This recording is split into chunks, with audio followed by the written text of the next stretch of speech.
এই দেখুন কত বড় সিম। এটাকে বন সিমলা বলে। এটার ভর্তা খেতে খুব মজা। এই যে দেখুন আমার হাতে এগুলো কি, এটা কি? এটা হচ্ছে বন সিমলা।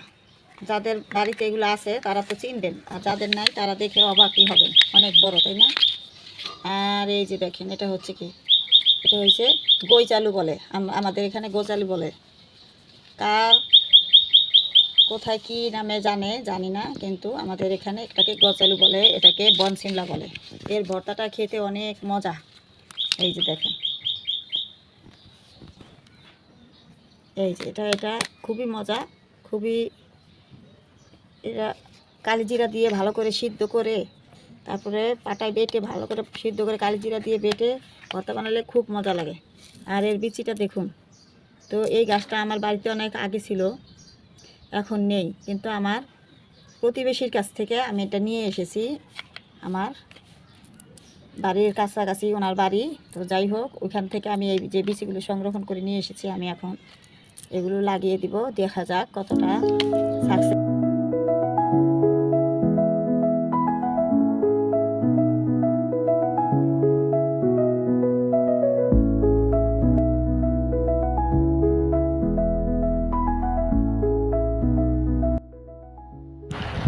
তো বিচিগুলো দেখে একটু কেমন জানি সন্দেহ লাগতেছে, কারণ এই বনসিমলার বিচিগুলো আরও বড় বড় এবং মোটা হয়।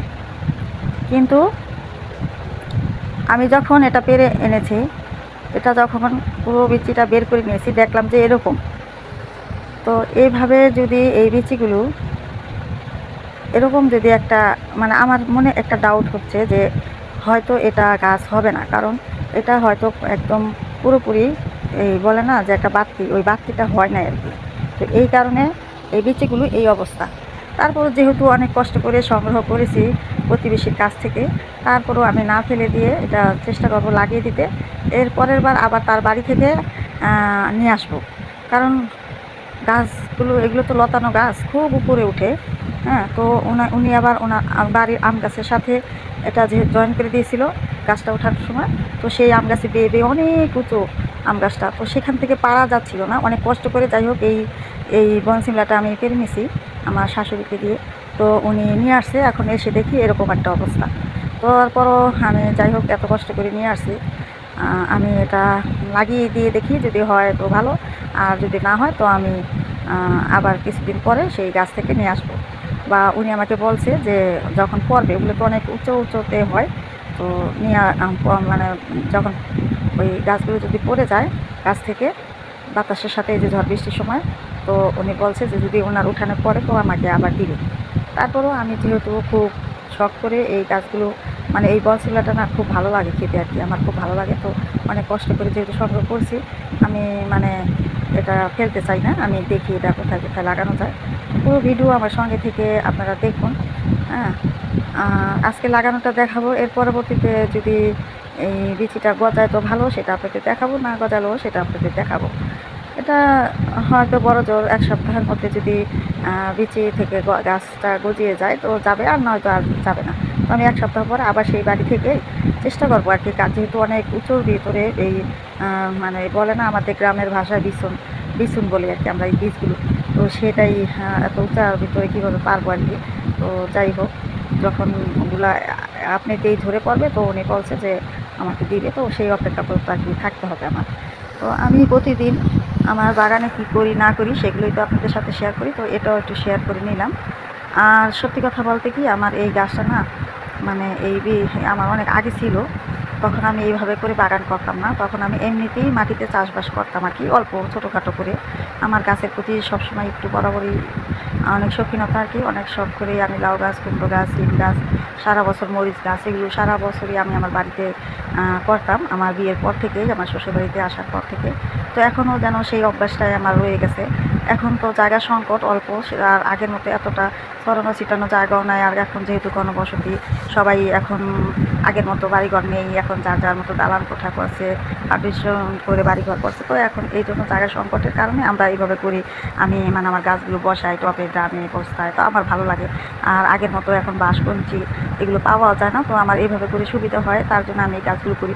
আসলে যার যেরকম নেশা, আমার গাছ করার প্রতি বরাবরই নেশা, তো সেই নেশাটাই আমি ছাড়তে পারি না। আর সেগুলোই আপনাদের সাথে বরাবর আমি শেয়ার করে থাকি। আর অনেক টিপসগুলো আপনাদের দেই, কারণ আমার প্রত্যেকটা ভিডিওতে কিছু না কিছু টিপস থাকে, কিছু না কিছু শিক্ষণীয় থাকে। কারণ আমি আমার বড় বড় ইউটিউবার যাদের, তাদের কাছ থেকে আমি ভিডিওগুলো দেখে দেখে শিখে শিখে অনেক কিছু আল্লাহর রহমতে আমি এখন আমার বাগান করি। আমার বাগানগুলো ভালো হয়, আর সেই টিপসগুলোই আপনাদের সাথে আমি শেয়ার করে নিই। তো এইভাবে করে আমি আমার বাগানের প্রত্যেকটা জায়গায় জায়গায় বসিয়ে দিচ্ছি, যেভাবে ভালো হয়, সুবিধা হয়। তো পুরো ভিডিও দেখেন, আশা করি আপনাদের ভালো লাগবে। আমার ভিডিওটি দেখে আপনাদের ভালো লাগলে আপুকে তো অবশ্যই একটি লাইক সাবস্ক্রাইব দিবেন, তাই না? আপু তো আশা করতেই পারি আপনাদের জন্য এত কষ্ট করে সুন্দর করে যতটা পারি আমি ভিডিওগুলো বানাই। হ্যাঁ, তো অবশ্যই আমাকে একটি লাইক সাবস্ক্রাইব ভালোবেসে কিন্তু দিবেন, আর তোমরা দিবা, আপুর পাশে থাকবা। আপু অনেক কষ্ট করি, তোমাদের একটি লাইক সাবস্ক্রাইব আর সবসময় যদি তোমরা রেগুলার যারা আমার ভিডিওগুলো দেখো, আমাকে অনেক পছন্দ করো, তাদের আমার মন থেকে অনেক দোয়া জানাই। আমার অনেকটা উপকার হয়। সব কিছুর মাঝেই কিছু না কিছু কষ্ট মানুষের ভিতরে লুকিয়ে থাকে। যাই হোক, সব কষ্ট সবার সাথে শেয়ার করা যায় না, আর সেটা ভালো দেখায় না। তো যাই হোক, আমি তোমাদের সাথে এই ভিডিওগুলো যেহেতু আমি দিয়ে থাকি, তোমরা একটু আমাকে সাপোর্ট করবা, আমি অনেক উপকার হব তোমাদের সাপোর্ট পেয়ে। যেহেতু আস্তে আস্তে এই ইউটিউব জগতে আসছি, আস্তে আস্তেই ভালো হবে, রেগুলার কাজ করতে করতে ভালো হবে। মানুষ তো এক লাফেই গাছে উঠতে পারে না, তাই না? আস্তে আস্তেই হয়। আমি চেষ্টা করি ঠিক সহজ সরলভাবে গাছ করার জন্য, আর আমি ঠিক যেভাবে করি সেভাবেই তোমাদের দেখিয়ে থাকি, এই আর কি। তো দেখতে থাকো আমার সঙ্গে থেকে আমি কীভাবে কোথায় গাছগুলো, এই বিচিগুলো বসাই আর কি। তো আমার সাথে সঙ্গে থেকে দেখো। এই যে আমার বাড়ির বাইরে, এখানে আমি গেছেবার গরমের ভিতরে সিম গাছ লাগিয়েছিলাম, তো সেই সিম গাছটাই আমি সেই মাটিতেই আমি এই যে বীজগুলো বসিয়ে দিই। আসলে মাটিটা অনেক টাইট হয়ে আছে, যাই হোক আমি একটুখানি খুঁড়ে তারপরে বীজগুলো বসিয়ে দিব। জানি না কতটা সাকসেস মিলবে, তারপরও কেন জানি খুব মানে লোভ হলো এই সিমটার প্রতি আমার। আমি ফেলতেই চাচ্ছিলাম না। আমি একটাবার চেষ্টা করে দেখি এই বীজগুলো দিয়ে যদি চারা উঠানো যায় আর কি। তোমরা কিছু মনে করো না, তোমরা দেখো শুধু। উনি যেহেতু বলছে আমাকে দিবে, কারণ অনেক উঁচুতে তো গাছটা, লতানো গাছ তো, আম গাছের একদম উপরে পারা যাচ্ছিল না। তো যাই হোক, এটা হাতের কাছে ছিল, সেজন্য আমি কোনো রকমের সিপাটা দিয়ে আর কি আমার শাশুড়িকে দিয়ে পারিয়ে এনেছি। তো যাই হোক, উনি পেরে এই যে নিয়ে আসছে, আমি এটাই এখন লাগিয়ে দিচ্ছি। কতটা রেজাল্ট ভালো আসে জানি না, একটাবার চেষ্টা করেই দেখি যদি আসে। আর সমস্যা নেই, যদি এটা থেকে বিচি নাই হয়, আমি আবার ওই বাড়ি থেকে নিয়ে আসব। কারণ এগুলো না, আসলে এটা না, আমার মনে হচ্ছিল যখন গাছটা উনি কেটে দিয়েছিল, আমার মনে হয় এই বীজটা, এই সিমড়াটা আর কি, বন সিমড়াটা আর কি, আমার মনে হয় করা ছিল, বুঝছো, বাড়তি হয় নাই। তো সেটাই ওই রোদে শুকিয়ে শুকিয়ে এরকম একটা চিমটা চিমটা হয়ে গেছে। তো যাই হোক, আমি এটাই বুনে দিলাম। তো পুরো ভিডিওটা আমার সঙ্গে থেকে দেখো। আমি আমার বাগানে আমি প্রত্যেকটা জায়গায় জায়গায় আমি একটু একটু করে দুটো একটু করে বসিয়ে দিব আর কি। তো এটা আমার ওই যে হাতে কিছু গোছ আলু আছে, ওটাও আমি এই যে বেড়াটার ভিতরে বসিয়ে দিব। তো সেই জন্য বেড়াটা আমি খুলে দিচ্ছি, এই গোছ আলুগুলো আমি বসিয়ে দিব। তো তোমরা আমার সঙ্গে থেকে থেকে দেখো। আসলে আমি বাড়ির ভিতরে আমার বাগান আছে, বাড়ির বাইরে আমার বাগান আছে। এটা হচ্ছে আমার বাড়ির বাইরের দিকে আর কি সাইড।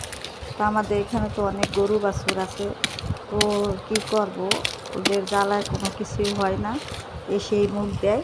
তো সেজন্য যতটা পেরেছি আমি একদম ভালো করে মানে এই বেড়াগুলো বেঁধে নিছি, যাতে করে গরুয়ে আমার গাছগুলো নষ্ট না করে। তারপরও কিন্তু এসে মুখ দেয়। তো এই যে আমি এখানে বসিয়ে দেবো। আর এই যে এটা আমার বানানো প্রস্তুত মাটি। তো সেইটার ভিতরে আমি এই যে এই গরমে বসাবো গাছ কিছু, এটা আমি শীতের ভিতরে প্রস্তুত করে নিয়েছিলাম। এটাও তোমাদের সাথে আমি ভিডিও দিয়েছি, এখানে কী কী আমি দিছি। আর দেখো মাটিগুলো এত শক্ত, মানে কিছুদিন যাবৎ এত পরিমাণ রোদ উঠে একদম মানে। তো এখানে আমি এই গচালুগুলো বসিয়ে দিব, যদি এখান থেকে এগুলো বের হয়। তো এটা তো অবশ্যই বের হবে জানি ইনশাল্লাহ, কারণ এটা একদম পুরোপুরি একদম বাড়তি একটা বীজ আলুটা। তো এটা আমি ভালো করে মাটি একদম ভালো করে খুঁড়ে তারপরে আমি এখানে এই যে বসিয়ে দিব। তো তোমরা আমার সঙ্গে থেকে থেকে দেখো আমার যে এই আসলে এগুলো কিন্তু আমার বানানো মাটিগুলো, বুঝছো। আমি কিন্তু এখানে গোবর মাটি, তারপরে মাটি, বিভিন্ন রকমের সবজি পচানো, তো সেই মাটিগুলোর মধ্যেই কিন্তু আমি 2-3 বার করে নিড়ি কাচি দিয়ে কুচিয়ে কুচিয়ে কিন্তু এই মাটিগুলো আমার বানানো তৈরি করা। আর এই যে এখন যে মাটিটা খুঁড়তেছি, এটা কিভাবে মাটি প্রস্তুত করছি পুরো মানে শীত জুড়ে এখানে যত খাবার সবজি, রান্নাঘরের কোটা বাছা, মাছের আঁশ, তারপরে শুকনো পাতা, এর ভিতরে কিন্তু সব ধরনের পুষ্টি দেওয়া আছে। যত ধরনের সবজির খোসা দিয়ে তারপরে কিন্তু আমি উপরে মাটি চাপা দিয়ে রেখে দিছি। আর সেটা একটু যখন ভিতরে ঢুকেছি তো একটু আমি খুঁচিয়ে দিয়ে দিলাম, বিকেলে পানি দিয়ে দিব। তারপরে আমার রোজা চলে গেলে ঈদের পরে আমি এখানে ডিসাইড করব যে আমি এখানে কি দিব আর কি, কী গাছ বসাবো। আর দেখো একদম এত রোদ, মানে রোদের জ্বালায় আমি তোমাদের দেখো আমার একদম পুরো দেখানো যাচ্ছে না, এত পরিমাণ রোদ উঠেছে যে কী বলবো। তো পুরো ভিডিও আমার সঙ্গে থেকে দেখো, আশা করি তোমাদের ভালো লাগবে। আর ভালো লাগলে তো আপুকে অবশ্যই একটি লাইক সাবস্ক্রাইব দিও। তো ভালো থাকবে সবাই, আসসালামু আলাইকুম। আমার সঙ্গে থেকে পুরো ভিডিওটা দেখো, তোমাদের ভালো লাগবে।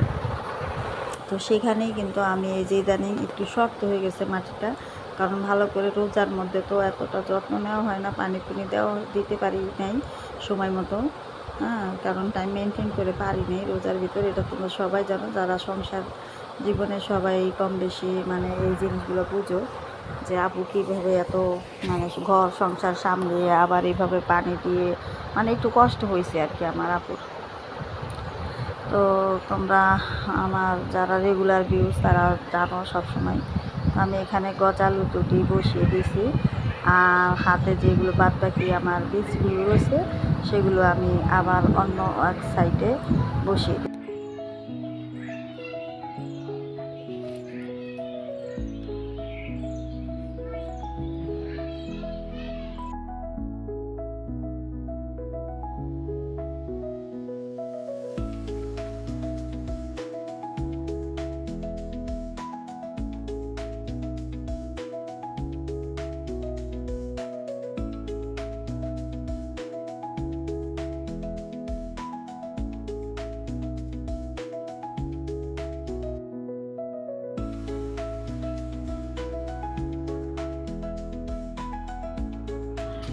এই যে দেখেন আমার কাঠকয়লা, এই কাঠকয়লা চুলার ছাই একটু হলে দিয়ে দিবেন, যাতে করে আপনার ফাঙ্গাসটা কোনোভাবেই গাছের গোড়ায় না লাগে। যেটাই আপনি লাগাবেন, বীজ লাগান আর গাছ লাগান, আপনার গাছের গোড়ায় কোনো রকম ফাঙ্গাস হবে না।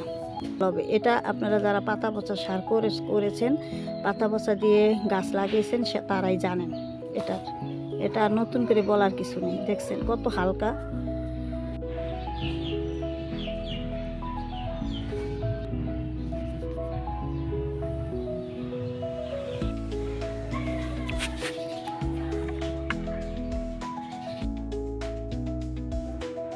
এই চুলার ছাইটার ব্যাপারে আমি কিন্তু আমার প্রায় ভিডিওতেই বলে থাকি, এটা যে কত ভালো একটা বাগান করতে গেলে যে কত প্রয়োজন আর কতটা যে ভালো, সেটা যে কিনা এটা ব্যবহার করছে তারাই ভালো জানে। তো সবসময় আপনাদের আমি একটি জিনিসই বলবো, যে হাতের কাছে যদি আমরা এগুলো থাকে তো আমাদের বাগানটা কত সহজ হয় করতে। চুলার ছাই, কাঠকয়লা। আর সবাইকে ঈদের শুভেচ্ছা জানিয়ে ভিডিওটি আজকের জন্য এখানে রেখে দিলাম। ভালো থাকো সবাই, আসসালামু আলাইকুম। সবাইকে অসংখ্য ধন্যবাদ আমার ভিডিওটি আমার সঙ্গে থেকে দেখার জন্য।